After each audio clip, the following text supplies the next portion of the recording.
데살로니가 후서 1. 주의 날에 대한 오해. 미래를 향한 삶. 데살로니가에 있는 회당에서 바울은 성경이 메시아에 대하여 말하고 있는 바를 지적하는 것으로 그의 설교를 시작하였다. 그는 자신의 청중들에게 그 메시아가 바로 예수님이라는 것과 그분의 사역을 통하여 교회가 탄생하게 된 것을 말하였다. 사도행전 17장 1절 이하. 한편 성경에는 주의 날에 대하여 자주 언급되어 있다. 사도 바울은 예수님께서 바로 그 날에 펠루시아 안에서 임하실 것이라고 말한다. 이러한 설교는 데살로니가인들의 마음을 감동시켰다. 그러나 바울이 그들을 가르칠 충분한 시간이 없었으므로 오해가 발생하였다. 이것은 데살로니가 전설을 통해서도 분명히 나타나고 있는 사실이다. 현재와는 담을 쌓고 오직 미래만을 위하여 사는 사람들이 생기게 되었다. 그들은 직업까지도 버렸다. 요컨대 그리스도의 재림이 임박했는데 일을 하는 것이 무슨 소용이 있겠느냐고 생각하는 것이었다. 그 이후 시대의 역사를 볼 때 그 당시 데살로니가 교회에서 재림을 오해했던 것 같은 실수들이 계속 있어 왔다. 각 시대마다 정치적인 조건이나 다른 상황들에 근거하여 그리스도 강림의 정확한 날짜를 지적하는 사람들이 있었던 것 같다. 그들의 예언이 성취되지 않고 빗나가면 다른 사람들이 그 뒤를 이어 선풍을 일으킬 만한 새로운 예언을 말하고 있다. 혼란의 때에 굳게 섬. 데살로니가 후서에서 바울은 참된 목자의 태도로 이러한 문제들을 지급한다. 그는 문제를 명확히 설명하는 데 주의를 기울인다. 하지만 부정적인 태도로 그들에게 나아가지 않는다. 말하자면 그는 데살로니가인들을 손수 붙잡고 있으며 그가 이미 가르친 것을 지적하는 것으로부터 시작하고 있다. 바울은 데살로니가인들의 믿음과 상호간의 사랑과 및 인내하는 소망에 대해서 하나님께 감사드리는 말로 편지를 시작하고 있다. 데살로니가인들은 유대인들의 핍박 때문에 어려움을 겪고 있었다. 그런데도 환난의 때에 굳게 섰던 것이다. 왜냐하면 그들은 그날에 자신들을 억누르고 핍박하는 자들 위에 심판이 임할 것을 알고 있었기 때문이다. 이사야 66장 15절 5절과 데살로니가후서 1장 8절 이하를 비교하라. 2. 주의 날을 알리는 경고의 불빛. 거짓 경고. 데살로니가 교회 일부 교인들이 들떠 있었으므로 바울은 혹 영어로나 혹 말로나 혹 우리에게서 받았다 하는 편지로나 주의 날이 이르렀다고 시동심하거나 두려워하지 말라. 2장 2절이라고 쓰고 있다. 바울은 여기서 예수님께서 제자들에게 난리와 난리 소문을 들을 때에 놀라지 말라고 하신 마태복음 24장 6절의 표현과 동일한 말을 사용하고 있다. 이러한 확신의 말을 하는 중에도 바울은 주께서 밤중에 도적처럼 임하실 것을 부인하려고 하지 않는다. 요컨대 바울은 맨 첫 번째로 일어날 일을 말하고 있다.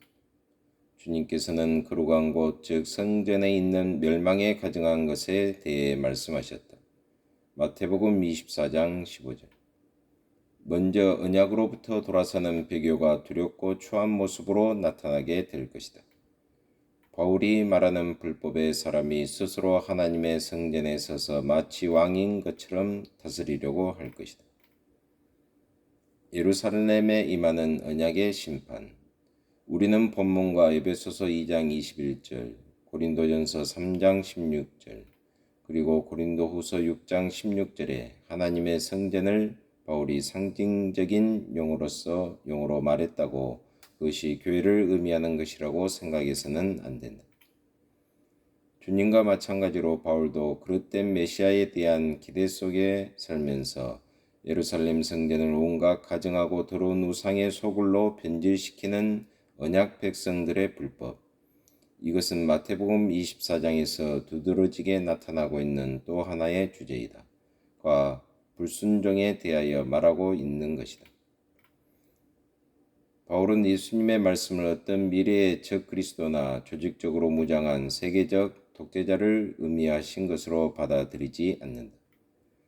바울은 다만 장차 있을 배교와 거기에 따른 언약적 심판에 대한 예수님의 예언을 설명하고 있을 뿐이다. 바울은 예수님의 말씀을 벗어나지 않고 그것을 해설하고 있다. 우리가 이 말씀을 올바로 이해한다면 세상 끝에 나타날 그리스도에 대한 환상에 사로잡히지 않을 것이다. 억제하는 능력. 바울은 이처럼 불법의 인물이 억제되고 있음을 말한다. 많은 사람들은 이 구절에서 오늘날의 반기독교적 세력의 확장을 차단하는 복음을 생각한다.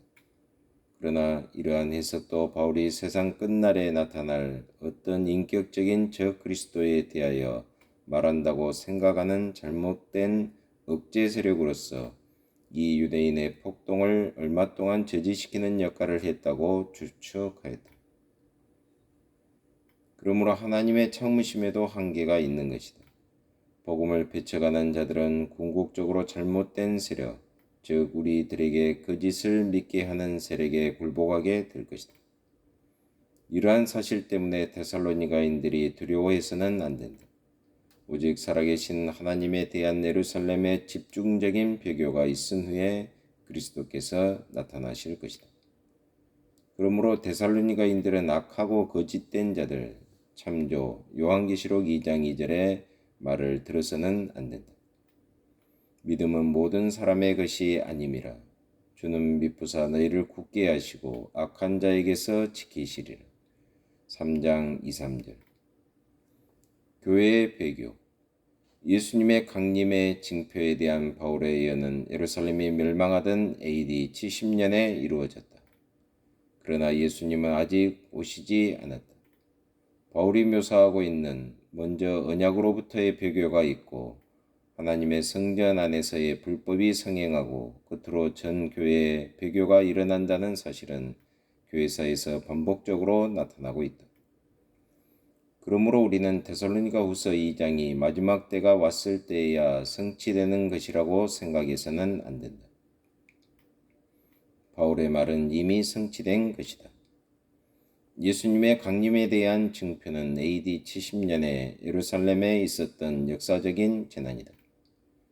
바울의 말은 우리에게 그리스도의 재림에 대하여 기대하도록 해주며 우리가 가진 힘으로 기독교의 옷을 입은 거짓 교훈과 싸우며 거기에서부터 우리 자신들을 지키도록 해준다. 3. 일과 그리스도인의 훌륭함. 일의 중요성. 바울은 그리스도의 재림에 대한 지나친 선입견을 배척한 후에 일을 하지 않는 자들을 사도적인 권위로 책망하고 있다. 교회는 그들이 스스로 부끄러움을 느껴 회개하도록 그러한 자들을 피해야만 한다. 바울은 처음에 데살로니가인들을 가르칠 때에 누구든지 일하기 싫거든 먹지도 말게 하라고 교훈했던 사실을 강조하였다. 게으른 사람들에게 적용되는 참조 잠언 20장 4절, 24장 30절로 34절 이러한 규칙을 설명하기 위하여 바울은 우리들의 책임을 일일이 상술하지 않았다. 그렇다고 해서 바울은 신자들이 겨우 자기 자신들만이 먹고 살 정도의 일을 해도 좋다는 식의 교훈을 한 것은 아니었다. 그는 손수 밤낮으로 일하며 3장 8절, 사도행전 20장 34절 모범을 보인 사실을 지적하고 있다. 뿐만 아니라 그는 사도로서 가르치고 권면하는 일에 죄로 분주하였던 것이다. 사도행전 20장 31절. 소명으로서의 일. 우리 각자에게는 육체적인 일이든지 교회의 일이든지 받은 소명이 있다. 우리는 주님께서 우리에게 일을 주셨다는 사실을 알아야 한다. 우리는 자신들만을 위하여 일하는 것이 아니다. 우리의 재능을 사용하여 우리를 재창조하신 분을 섬기며 영화롭게 하는 것이다. 이러한 관점에서 우리의 소명을 볼 때 다른 사람들에게 도움을 받고만은 살 수 없을 것이다. 또한 이러한 자각은 시대의 징조를 보고 공연히 놀라지 않도록 해준다. 바울은 데살로니가의 그리스도인들에게 주 안에서 말없이 자신의 일을 하며 친히 번 양식을 먹으라고 권면한다. 그리스도인들은 문화적 명령을 초월하는 자들이 아니다. 그 명령은 그리스도인들에게도 유효한 것이다. 훌륭한 그리스도인들은 아직 밤이 되지 않았을 때에 열심히 일한다. 주님의 재림에 대한 소망은 우리에게 활기를 준다. 서신의 진정성에 대한 의심을 없애기 위하여 친필로 문안을 한 후에 바울은 데살로니가 후서를 끝내고 있다. 대제사장의 축복 기도에 나타난 평강과 은혜는 늘 깨어서 열심히 일하는 자들 위에 임하게 될 것이다.